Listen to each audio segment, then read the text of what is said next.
Goodbye to you, my trusted friend. Bienvenidos, queridos amigos. ¿Qué define a una buena y genuina dictadura? Una dictadura, como todos sabéis, pues es un sistema de gobierno en el que una persona o un grupo de personas ejerce el poder de una manera autoritaria, sin límites legales o constitucionales. Es decir, como Sánchez. Pedro Sánchez, nuestro presidente, es el número uno, y no solo en el orden jerárquico del gobierno, pues también es el número uno de una supuesta trama criminal. Así se desprende de las conversaciones que la policía y la Guardia Civil han extraído de sus subalternos. Bien, la policía y la Guardia Civil. Vamos, que esto no es un bulo de la ultraderecha, esto es algo hecho, descubierto por la Guardia Civil. Pedro Sánchez, siguiendo con la definición de dictadura, tampoco tiene límites legales o constitucionales. Bueno, esto, vamos a ver, siendo justo, es una verdad a medias. No es que Pedro Sánchez se encuentre con una ley escrita en un muro y salte por encima de ese muro ley. Es que Pedro Sánchez se vale de túneles legales que van por debajo de la ley para sortear el muro.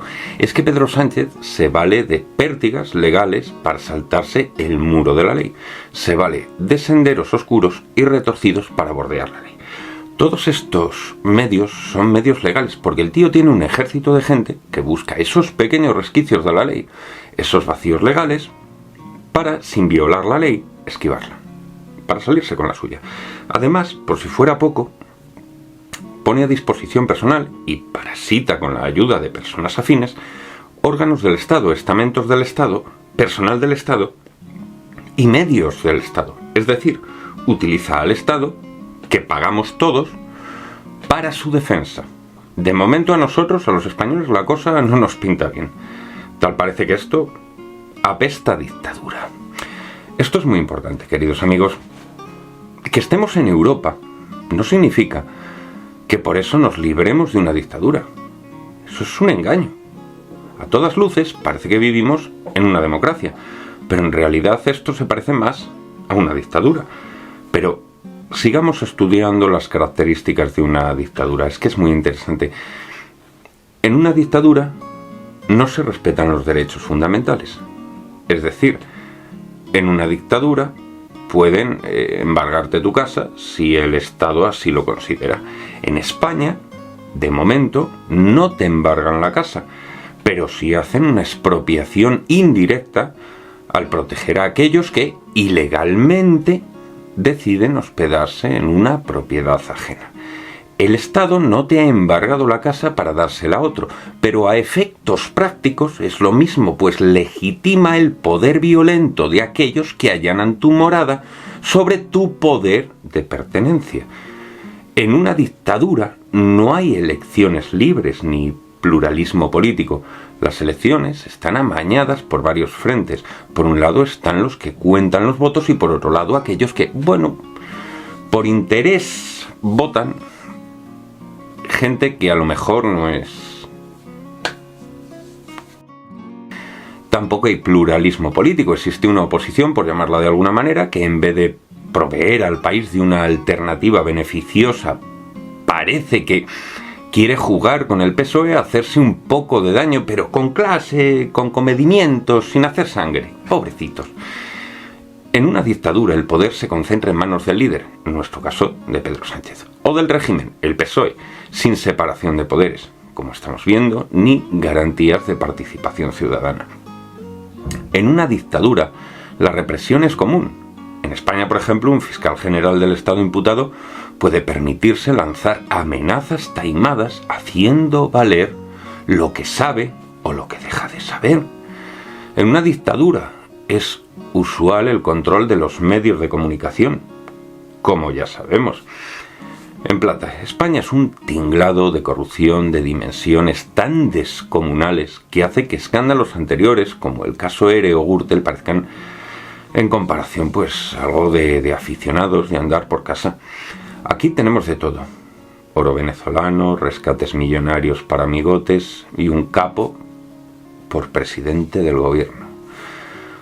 Vamos a ver, Pedro Sánchez está hasta el cuello en este lodazal. No lo digo yo, lo dice la Guardia Civil. La visita clandestina de Delcy Rodríguez, la segunda en el escalafón de la narcodictadura venezolana, José Luis Ábalos, el entonces número 2 del Ejecutivo, el rescate de Air Europa, una empresa que estuvo en la cuerda floja durante la pandemia y que, gracias a la intervención divina del gobierno, fue rescatada in extremis con una inyección millonaria. Porque no hicieron lo mismo con los millones de autónomos y pequeños empresarios. De hecho, ¿por qué cojones tenemos que gastarnos un solo euro público en rescatar empresas privadas? No lo entiendo. Aquí no hay casualidades, y mucho menos cuando hablamos del PSOE. Resulta que detrás del salvamento de Air Europa había una comisionista con muchas conexiones peligrosas, Víctor Aldama. Este hombre estaba vinculado directamente con Ábalos y sus redes. Era parte de ese conglomerado de mierda. Por otro frente, ese escándalo solo de la Begoña Gómez, mientras España estaba paralizada por la pandemia, con miles de muertos y un país al borde del colapso, pues esta señora se reunía en secreto con Víctor Aldama y otros implicados en la trama para asegurarse que el rescate de Europa pues beneficiaría a sus propios intereses. Qué bonita familia la del presidente. Mientras los españoles sufríamos, ellos hacían negocios a costa del erario público. Esto no es un caso aislado, ni una simple coincidencia. Lo que estamos viendo es cómo el PSOE ha utilizado la pandemia para tejer una red de corrupción que toca todos los sectores estratégicos del país. Mascarillas, oro, rescates, todo sirve para llenar los bolsillos de unos pocos. Y Begoña Gómez, lejos de quedarse al margen, ha estado implicada hasta las cejas en este entramado criminal presunto. Lo que hace especial al caso del Koldo no es solo la magnitud del escándalo, sino la forma en que está organizado. Son criminales jerarquizados, presuntos.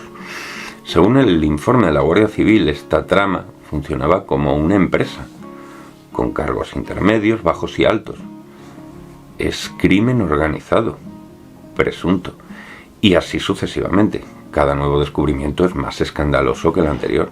En primer lugar, tenemos el ministro de Fomento, dirigido por José Luis Ábalos, que parece ser el centro neurálgico coordinador de esta red de corrupción. Pero eso no es todo. El informe revela que la trama afecta a 7 ministerios en total, incluyendo el Ministerio de Sanidad, el de Industria y, por supuesto, el Ministerio de Hacienda. ¿Es esto un escándalo aislado? Claro que no. Esto es una red perfectamente organizada y jerarquizada, que involucra a lo más alto del gobierno, empezando por Sánchez, quien aparece mencionado repetidamente como el uno en los documentos incautados. Hablamos de contratos inflados para la compra de material sanitario durante la pandemia, acuerdos oscuros con empresas vinculadas a la trama chavista y fraudes millonarios en el IVA de los combustibles. 182 millones de euros, se dice pronto, que han desaparecido por arte de magia mientras el gobierno señala la boca hablando de solidaridad y justicia social. Hipócritas, sátrapas. Y aquí llegamos al meollo del asunto. Pedro Sánchez no es un simple espectador en todo esto. Es el presunto director de la orquesta. Mientras intenta convencernos de que Ábalos actuaba por su cuenta, de que todo es cosa de un grupo de comisionistas avispados, la realidad es que Sánchez, presuntamente, ha estado implicado desde el principio. En las conversaciones interceptadas por la Guardia Civil, Víctor Aldama y otros miembros de la trama se refieren a Sánchez como el uno, dejando claro que todas las decisiones, presuntamente, pasaban por él. ¿Y qué ha hecho el presidente? Mentir descaradamente, lo que mejor se le da. Primero al Senado, luego al Congreso y por supuesto al pueblo español. Nos ha vendido la moto de que esto es un problema aislado, de que él no sabía nada, de que todo fue obra de Ábalos, pobrecito Ábalos. cuánto sufre. Todo es falso. Pedro Sánchez ha sido el cerebro de esta operación, presunto. El hombre que ha permitido que su gobierno se convierta en una maquinaria de corrupción institucionalizada.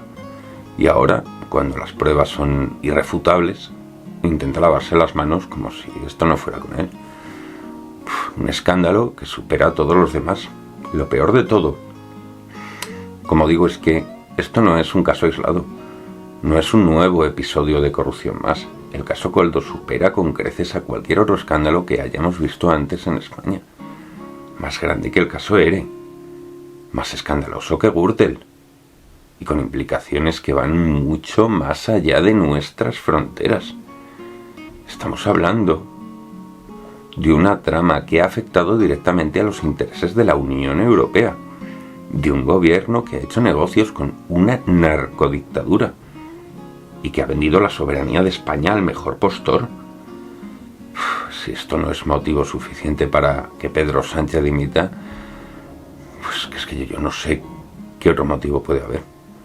Pero claro, la impunidad con la que ha actuado el PSOE durante todos estos años, pues les hace creer que nada ni nadie podrá hacerle rendir cuentas. Y de momento, pues tristemente parece que tienen razón. Esto no es política, amigos. Esto es la mafia. Presunta. Una presunta mafia que ha secuestrado el poder en España y que está dispuesta a cualquier cosa para mantenerse ahí. Que no os engañen. El caso Koldo es solo la puntita del iceberg. Muchas gracias por vuestro tiempo, queridos amigos, y feliz día.